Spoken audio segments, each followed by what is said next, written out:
네, 이태원 햄버거 가게 살인 사건. 자, 아더 패더슨의 오늘 아침 모습인데요. 사건이 발생한 지 벌써 18년이 흘렀습니다. 미국으로 도주한 지가 16년 만이라고 하니까요. 자, 한국 법정에서 어떻게 가려지게 될지 주목이 됩니다. 인천공항으로 입국한 패더슨. 여전히 살인 혐의를 인정하지 않는다면서 송환된 이유를 잘 모르겠다라고 말했습니다. 들어보시죠. You admit killing Mr. Joe. No, I don't admit that. Then who do you think killed him? Edward? The same person I've always known has killed him. The family of the victims, it's not right that they have to keep going through this pain over and over and over, but it's not right that I'm here either. I'm still shocked that I'm even here, so I'm just overwhelmed right now. 네, 이 사진은 이 그림은 1997년 4월 3일 한국인 대학생 조중필 씨가 무참히 흉기에 찔려 발견된 서울 용산구 이태원의 한 햄버거 가게 화장실을 재현해 놓은 곳입니다. 18년을 돌아 다시 법정에서 진실을 밝히게 된 이태원 살인 사건. 자, 먼저 어떻게 된 일인지 살펴보도록 하겠습니다. 살인사건 당시 수사선상에 올랐던 용의자는 미국인 패더슨과 재미교포 에드워드 리 등 2명이었습니다.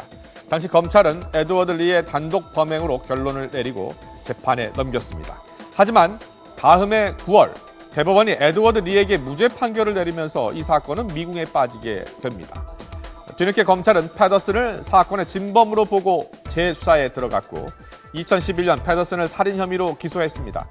하지만 1999년 8월 검찰이 출국 금지 기간을 연장하지 않은 틈을 타서 한국을 떠나 도주한 상황이었습니다.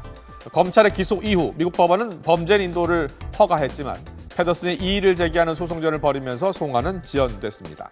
한미사법당국은 패더슨이 이의제기 소송을 하던 중에 범죄인 인도 집행을 정지하는 신청을 하지 않았다는 점을 노렸고 패더슨이 도주한 지 16년 만에 국내 송환이 이루어지게 됐습니다. 당시 살해된 조중필 씨 뒤를 따라 화장실에 들어간 두 명이 용의선상에 올라 있는데요.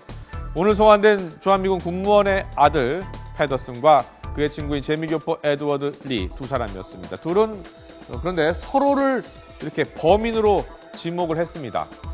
당시 화장실에는 세 사람밖에 없었는데요. 그 가운데 한 명이 죽었으니까 둘 중에 한 명은 살인범, 한 명은 목격자인 셈인데 끝내 진범이 누군지는 밝혀지지 않았습니다. 이번에 패더슨이 국내로 송환이 되면서 사건 발생 18년 만에 진실을 밝히기 위한 법정 공방이 다시 시작된 겁니다. 검찰이 당시 조중필 씨와 함께 화장실에 있었던 두 명 가운데 에드워드 리를 주범으로 봤었던 것은 이 에드워드 리가 100kg이 넘는 거구였기 때문이라고 합니다.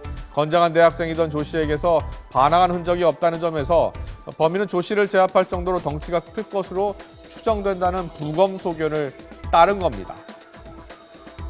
그러나 재수사에서 검찰은 조 씨가 배낭을 메고 있었던 사실에 주목했습니다. 패더슨이 조 씨보다 키가 작더라도 뒤에서 배낭을 붙잡았다면 충분히 범행을 저지를 수 있었다는 추정이 나온 겁니다. 또 앞선 검찰 조사에서 조 씨에게 흉기를 휘두른 사람이 누구인지를 두고 리는 패더슨을, 패더슨은 리를 각각 지목을 했습니다. 혈흔을 분석해 본 결과 이 리가 진술한 패더슨의 살해 동작과 맞아 떨어졌다고 합니다. 이 밖에도 사건 직후 패더슨의 얼굴과 양손, 상하이 모두 피가 흥건히 묻어있던 점 등도 이 패더슨이 진범으로 지목된 배경이 됐습니다. 자, 18년을 돌아서 다시 법정으로 돌아온 이태원 살인사건. 전문가들은 시간이 많이 흘러서 증거 확보에 어려움이 있지만 폐쇄된 공간에서 일어난 사건인 만큼 유죄 입증이 가능할 것으로 예측하고 있습니다. 성격상도 굉장히 다혈질이고 공격적이고 폭력적이고 그런 성격의 소유자고 전날에 4층 술집에서도 파티를 했었는데 그때도 햄버거 집에 내려와서 햄버거를 자르면서 나는 얼마든지 사람을 죽일 수 있다. 근데 그런 식으로 얘기하고 그 다음에 이제 또 하나 좀 그 범죄수사대 미군 범죄수사대 좀 주목한 게 그 히스패닉계 갱단으로 노르테 포핀이라는 그런 조직이 있어요. 근데 그 조직이 LA와 북부 캘리포니아 일대에서 깽단, 희생 있게 깽단인데 이게 CID에서 밝혀낸 것이 노르테 14의 조직원이라는 증거를 밝혀낸 겁니다. 그래서 이제 이런 것들하고 그다음에 그전에 뭐 지상파 방송에서 나왔습니다만은 패터슨도 내가 죽였다. 한국은 바보다. 그런 식으로 굉장히 놀리면서 본인이 죽였다는 걸 이야기한 걸 들은 사람도 있고요. 그래서 여러 가지 정황적으로 보면 패터슨이 했다는 것이 거의 명백하다고 보이고 그러한 증거들이 유죄로 증거로 쓰이면 패터슨이 유죄를 받는 데는 큰 무리가 없지 않나 그렇게 생각합니다. 네, 이 사건의 피해자 조종필 씨는 당시 23살의 대학생이었습니다. 조 씨는 여자친구를 집에 데려다 주던 길에 햄버거 가게 화장실에 들렀고 그 길이 마지막이 됐습니다. 피해자 조종필 씨의 가족들은 이제 한을 풀 수 있다는 마음이 들면서도 다시 18년 전을 떠올려야 하는 고통을 겪고 있습니다. 이놈이 사람 죽이고 서로 얼마나 재질이 나빠요. 안 죽였다고 계속 그러니. 우리는 중필이 죽음으로 해서 한 가정이 그냥 누나고 아버지 엄마가 그냥 뭐 저기 집안이 그냥 풍기박산이 되고 사는 게 아니에요. 그러는데 그래도 여태 버틴 게 그 중필이 죽인 놈 좀 밝히고선 죽어야지. 하나 깨나 그냥 그 생각이었어요. 범인을 밝혀야 될 걸 아니에요. 애는 죽어 있는데. 이태원 살인사건은 살인자 없는 살인사건으로 잊히는 듯했지만 영화로 만들어지면서 다시 여론의 관심을 받게 됐습니다.